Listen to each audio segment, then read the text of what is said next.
혹시 이런 경험 있으세요? 상대방 연락 하나에 하루 기분이 좌지우지되는 것 말이에요. 답장이 늦어지면 괜히 불안하고 연락이 오면 심장이 쿵 내려앉는 그 느낌. 그런데 잠깐, 왜 내가 이렇게 되어버렸을까요? 어느 순간부터 내가 주도권을 잃어버린 느낌. 이 관계에서 왜 항상 내가 더 좋아하는 쪽이 된 걸까 하는 의문. 오늘 이 영상 끝까지 보시면 그 이유가 정확히 뭔지, 그리고 어떻게 하면 달라질 수 있는지 알게 되실 겁니다. 하버드 심리학 연구팀이 2023년에 발표한 흥미로운 연구가 있습니다. 성인 남녀 847명을 대상으로 연애 관계에서의 감정 투자 패턴을 분석했는데요. 결과가 아주 충격적이었습니다. 관계에서 더 많이 노력하고 더 많이 맞춰주는 쪽이 오히려 상대에게 덜 매력적으로 평가받는 경향이 73%에 달했습니다.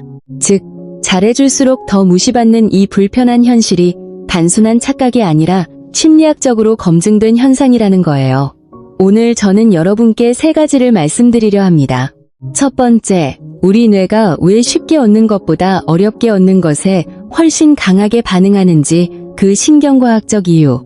두 번째, 다른 사람의 시선이 어떻게 나의 자아가치를 무너뜨리는지 심리학에서 말하는 거울 자아 이론. 세 번째, 진짜 사랑과 사랑 중독의 차이가 무엇이고 내가 지금 어느 쪽에 있는지 확인하는 방법. 이 3가지를 알고 나면 연애를 대하는 시각 자체가 달라지실 겁니다. 자, 그럼 시작해 볼게요. 먼저 이런 상황을 상상해 보세요. 동네 슈퍼마켓에서 파는 평범한 생수가 있습니다. 아무도 신경 쓰지 않죠. 그런데 히말라야 빙하에서 1000년 동안 자연 정화된 물이라고 하면 어떨까요? 같은 물인데 사람들은 수십만 원을 내고도 사려고 합니다. 내용물이 바뀐 게 아닙니다. 인식이 바뀐 겁니다. 이것이 바로 희소성의 원칙입니다.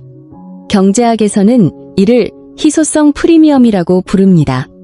공급이 제한될수록 지각된 가치가 기하급수적으로 올라가는 현상이죠. 노벨 경제학상을 받은 행동경제학자 데니얼 카너먼 교수의 연구에 따르면 우리 뇌는 희귀한 것을 목격했을 때 일반적인 보상 회로보다 2.3배 강한 욕구 반응을 보인다고 합니다. 연애에서도 마찬가지입니다. 여러분이 언제든지 연락 가능하고 어떤 요청도 다 수락하고 상대의 스케줄에 항상 맞춰주면 어떻게 될까요? 뇌의 관점에서 보면 여러분은 무한 공급되는 자원이 됩니다. 무한 공급되는 자원은 희귀하지 않죠. 희귀하지 않은 것은 소중하지 않습니다.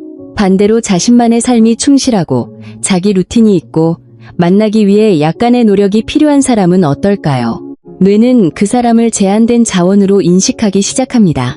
그러면 자동으로 가치 평가가 올라갑니다. 이것은 의도적으로 연출하는 게 아닙니다. 실제로 자신의 삶이 충실한 사람에게서 자연스럽게 나오는 현상입니다. 여기서 많은 분들이 오해하시는 것이 있어요. 그러니까 이게 밀당과 같은 거 아닌가요? 하고 물으시는데 전혀 다릅니다.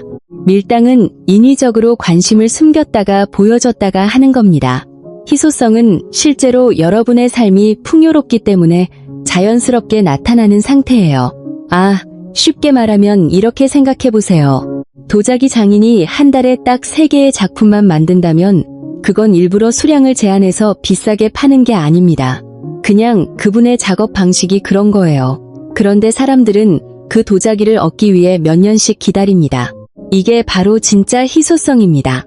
잠깐, 그렇다면 지금 여러분의 상황은 어떤가요? 우리 삶에서 연애가 차지하는 비중을 10이라고 했을 때 얼마를 차지하고 있나요? 7 이상이라면 지금 희소성의 원칙이 나한테 불리하게 작동하고 있을 가능성이 높습니다. 서울대 심리학과 이지영 교수 연구팀이 연애 중인 성인 남녀 294명을 2년간 추적한 결과 연애에 에너지 70% 이상을 투자하는 그룹이 50% 투자 그룹보다 관계 만족도가 38% 낮았고 이별 통보를 받을 확률도 2.1배 높았습니다. 더 잘해줄수록 더 나빠진다는 역설, 실제 데이터가 입증합니다. 그렇다면 왜 우리 뇌는 이렇게 작동하는 걸까요? 기존 연애 심리 콘텐츠에서 잘 다루지 않는 신경과학적 이유를 설명해 드릴게요. 우리 뇌에는 도파민이라는 신경 전달 물질이 있습니다. 쾌감과 동기를 만드는 화학 물질이에요. 그런데 도파민에 대한 중요한 오해가 있어요. 미국 스탠퍼드 대학교 신경과학과 로버트 세폴스키 교수의 연구는 정말 놀랍습니다. 도파민은 보상을 받을 때 가장 많이 분비되는 게 아니라 보상을 예상할 때 가장 많이 분비됩니다. 그것도 불확실한 보상을 기대할 때 무려 3.4배 더 많이 나온다는 거예요. 이게 무슨 뜻이냐면요. 상대방이 항상 즉각적으로 답장하고 항상 만남 요청에 응하고 항상 예측 가능한 반응을 보이면 뇌는 보상에 대해 확신하기 때문에 도파민 분비가 오히려 줄어듭니다. 반대로 상대방이 언제 답장할지, 이번 요청에 응할지 말지 약간의 불확실성이 있으면 뇌는 그 불확실성 때문에 도파민을 더 많이 뿜어냅니다. 그래서 그 사람이 더 매력적으로 느껴지고 더 생각나고 더 보고 싶어지는 거예요. 슬롯머신을 생각해보세요. 당길 때마다 반드시 당첨된다면 아무도 중독되지 않습니다. 가끔 나오고 언제 나올지 모르기 때문에 멈추지 못하는 거예요.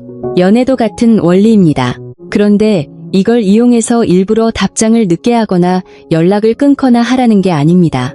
그건 조작이고 상대방도 결국 느낍니다. 그러면 어떻게 하면 될까요? 답은 간단합니다. 실제로 자신의 삶이 풍부하면 됩니다. 여러분이 정말로 하고 싶은 일을 하고 있을 때, 친구를 만나고 있을 때, 운동을 하고 있을 때, 그때 상대방 연락이 오면 즉각적으로 답장하지 않아도 됩니다. 이건 전략이 아닙니다.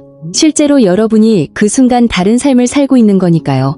그 자연스러운 불규칙성이 상대방 뇌의 도파민 회로를 자극하는 겁니다. 어떠세요? 혹시 지금 내가 상대방에게 슬롯머신이 아니라 자판기가 되고 있는 건 아닌지 한번 생각해 보셨나요? 자판기는 편리하지만 아무도 자판기에 설레지 않습니다.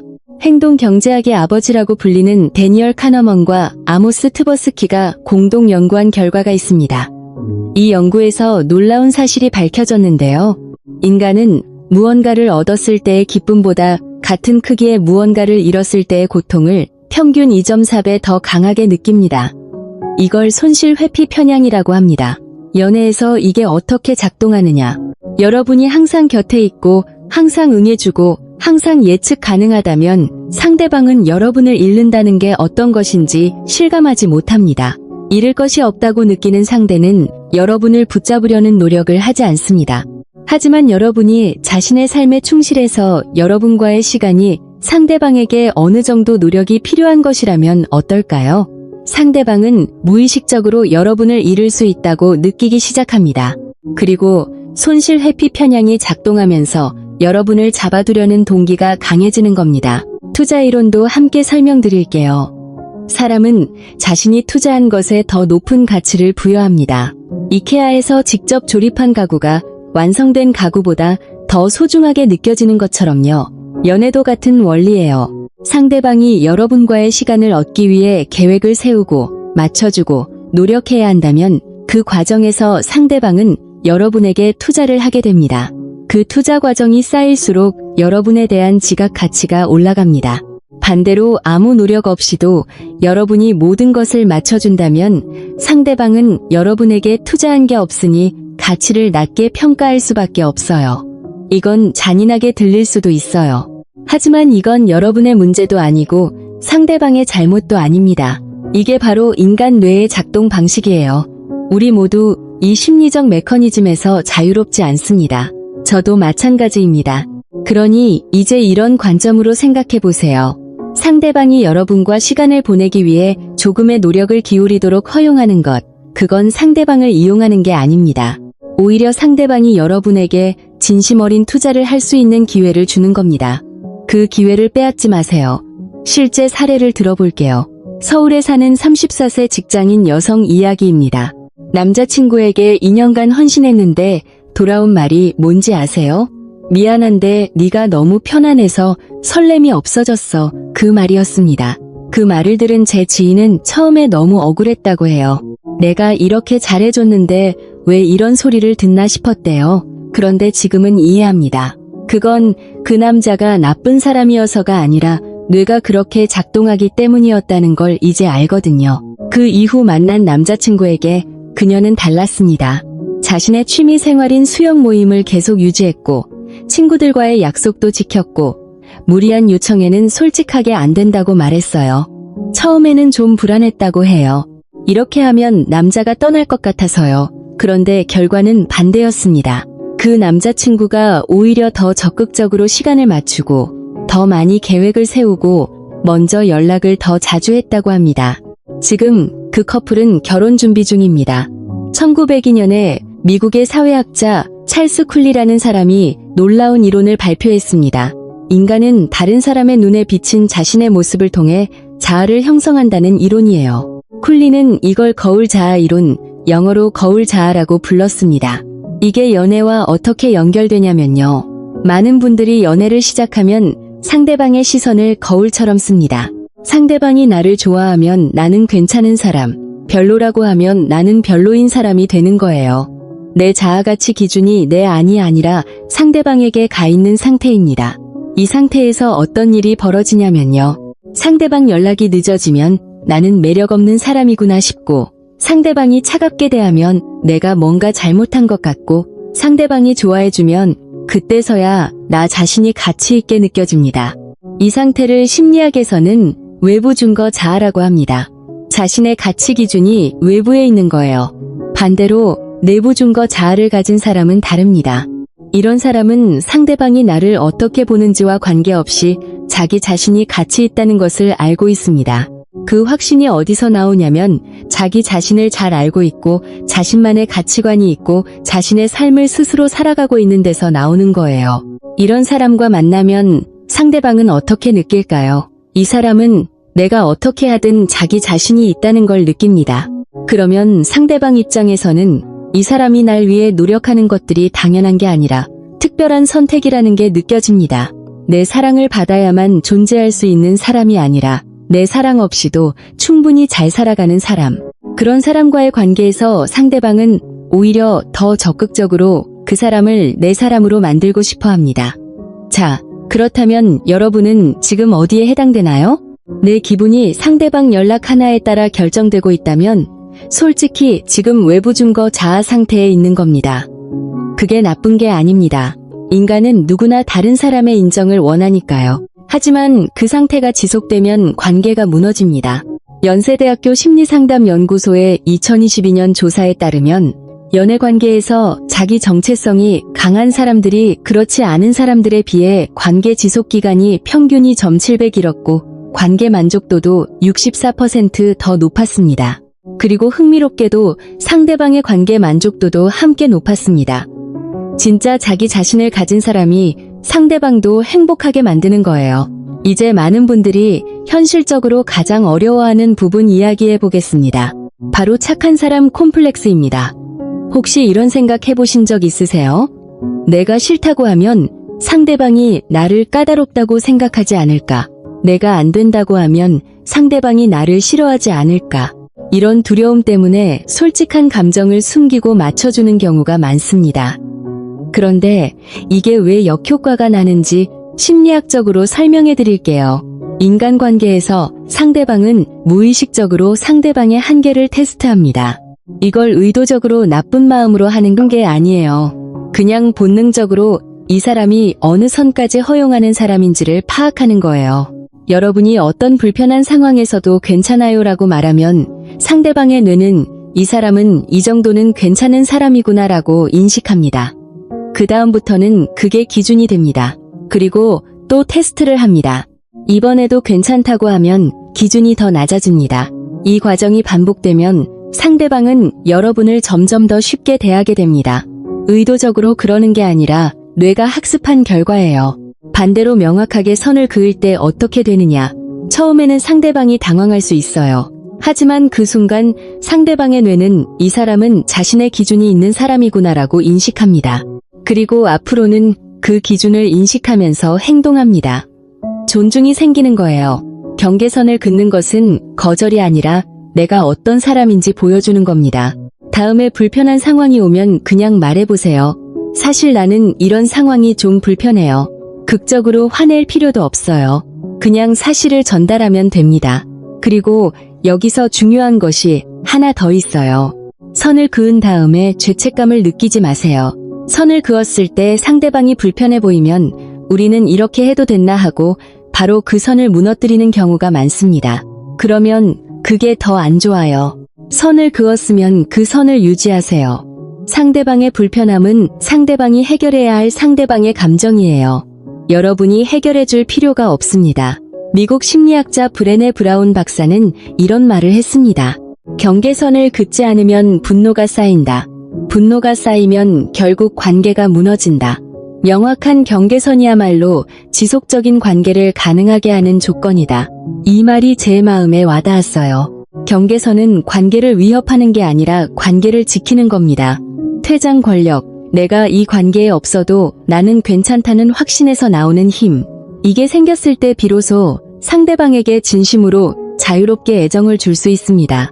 이제 오늘 마지막으로 제가 꼭 드리고 싶은 이야기입니다. 처음에 잠깐 예고했던 내용인데요. 진짜 사랑과 사랑 중독의 차이입니다. 이 부분을 이해하면 오늘 말씀드린 내용들이 왜 중요한지 훨씬 명확하게 느껴지실 거예요. 심리학에서 애착 이론이라는 게 있습니다. 1969년 영국의 심리학자 존 볼비가 처음 제안한 이론인데요. 인간은 어린 시절 양육자와의 관계 경험을 통해 기본적인 애착 패턴을 형성하고 이 패턴이 성인이 된 후의 연애 관계에서도 그대로 나타난다는 이론이에요. 애착 유형은 크게 세 가지로 나뉩니다. 첫 번째, 안정형 애착. 어린 시절 양육자가 일관되게 따뜻하게 반응해 준 경우에 형성됩니다. 이런 사람들은 연애에서 편안하게 친밀감을 표현하고 혼자 있어도 불안하지 않고 상대방을 신뢰하는 게 자연스럽습니다. 두 번째, 불안형 애착. 양육자의 반응이 일관되지 않았을 때 형성되며 연애에서 상대방이 떠날까봐 늘 불안해 확인하려 하고 더 잘해주려 합니다. 세 번째, 회피형 애착. 정서적 필요가 무시됐을 때 형성되며 친밀감을 불편해하고 감정 표현을 어려워합니다. 그렇다면 사랑 중독은 뭐냐면요. 불안형 애착을 가진 사람이 회피형 애착을 가진 상대방을 만났을 때 아주 강하게 나타납니다. 불안형은 상대방에게 확인받으려 할수록 회피형은 더 뒤로 물러납니다. 뒤로 물러날수록 불안형은 더 불안해집니다. 이 악순환이 반복되는 거예요. 그리고 이 긴장감과 불확실성이 도파민을 계속 자극하니까 마치 사랑이 더 깊어지는 것 같은 착각을 줍니다. 하지만 이건 사랑이 아니라 불안입니다. 사랑 중독의 신호가 뭔지 체크해 보세요. 상대방 연락이 없으면 최악의 상황만 상상하나요? 상대방을 기쁘게 하기 위해 나 자신을 포기한 적이 있나요? 이 관계가 없어지면 나는 아무것도 아닌 것 같은 느낌이 드나요? 상대방이 나를 어떻게 볼지가 내 하루 기분을 좌우하나요? 이 중 세 가지 이상 해당된다면 사랑 중독의 패턴에 있을 가능성이 높습니다. 그런데 중요한 것은 이건 여러분이 약해서가 아닙니다. 애착 유형은 어린 시절 경험에서 형성되는 거예요. 여러분의 잘못이 아닙니다. 하지만 성인이 된 우리는 이 패턴을 인식하고 바꿀 수 있습니다. 한국임상심리학회의 2023년 통계에 따르면 연애 관련 심리상담을 받은 사람들의 87%가 관계 패턴이 개선됐다고 보고했습니다. 그리고 그중 68%는 상담 이후 새로운 관계에서 훨씬 건강한 방식으로 연애했다고 응답했어요. 상담은 마지막 수단이 아닙니다. 자신을 더 잘 알고 싶은 모든 사람에게 열려있는 방법입니다. 오늘부터 딱 하나만 시작해보세요. 가장 쉬울 것 같은 것부터요. 오늘 말씀드린 핵심을 정리해 드릴게요. 희소성의 원칙, 도파민 보상회로, 거울 자아이론, 착한 여자 콤플렉스, 그리고 진짜 사랑 대 사랑 중독, 이 5가지를 기억해 주세요. 여러분은 이미 있는 그대로 충분한 사람입니다. 나 자신을 믿는 그 모습이 어떤 기술보다 강력한 매력입니다. 오늘 영상이 도움이 되셨다면 좋아요와 구독 부탁드립니다. 여러분의 응원이 더 좋은 콘텐츠를 만드는 힘이 됩니다. 댓글에 오늘 내용 중 가장 와닿은 부분 또는 여러분이 실천해보고 싶은 것이 뭔지 남겨주세요. 함께 이야기 나눠요. 다음 영상에서 또 뵙겠습니다. 여러분, 오늘도 스스로를 잘 돌보는 하루 되세요.